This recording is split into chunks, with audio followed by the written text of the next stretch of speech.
The night hung heavy, shrouded in an oppressive silence broken only by the distant wail of a train's mournful whistle. I stood alone on the desolate platform, my breath visible in the cold, clammy air. The only source of light came from the flickering, feeble bulbs lining the tracks. As the train approached, its metallic, beastly groans echoed through the hollow station. I could feel the vibrations beneath my feet, resonating with the palpitations of my heart.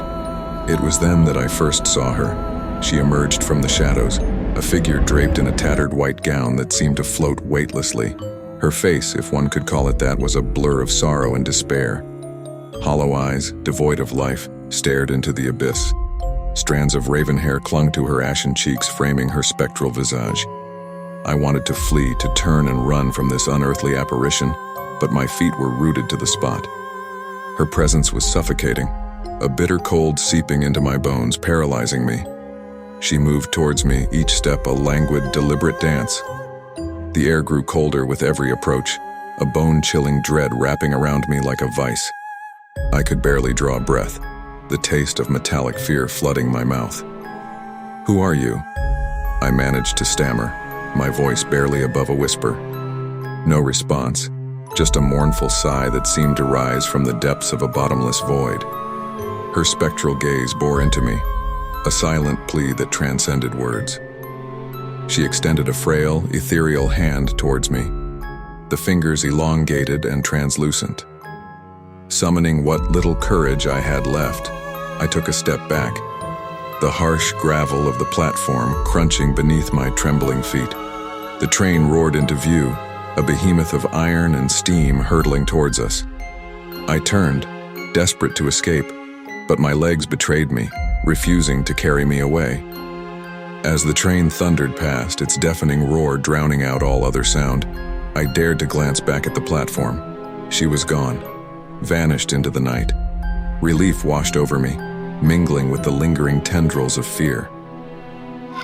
Days passed, but her haunting memory lingered. Sleep was elusive, for every time I closed my eyes, I saw her hollow gaze. I returned to the station, unable to resist the call of that desolate platform. Again, the night settled in, the air thick with foreboding. I waited, my breath a visible mist in the frigid air. And there she was, emerging from the shadows, her presence as palpable as before. This time, I forced my feet to move, edging closer to her phantom form. Her eyes met mine, and in that instant I felt a surge of empathy, a profound understanding of her torment. "I can help you," I whispered, my voice steady despite the tremors within. A flicker of something akin to gratitude passed through her spectral eyes. She extended her hand once more, this time with a gentleness that belied her otherworldly nature. I took it, my fingers meeting hers in an icy embrace. A surge of energy coursed through me, a torrent of emotions, memories, and pain. Images flashed before my eyes, fragments of a life cut short, a love lost, a soul left wandering.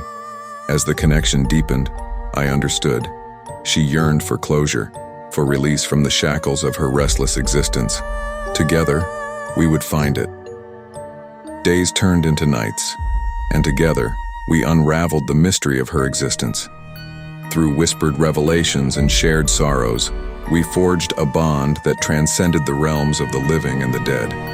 And then, one fateful night, as the train thundered past, she turned to me, her eyes alight with a newfound peace. With a final, ethereal touch, she faded into the night, leaving me alone on the platform, forever changed. From that moment on, I carried a piece of her with me, a reminder that sometimes the line between the living and the dead is not as distinct as we believe. And in that liminal space, there exists the potential for connection, understanding, and ultimately, redemption.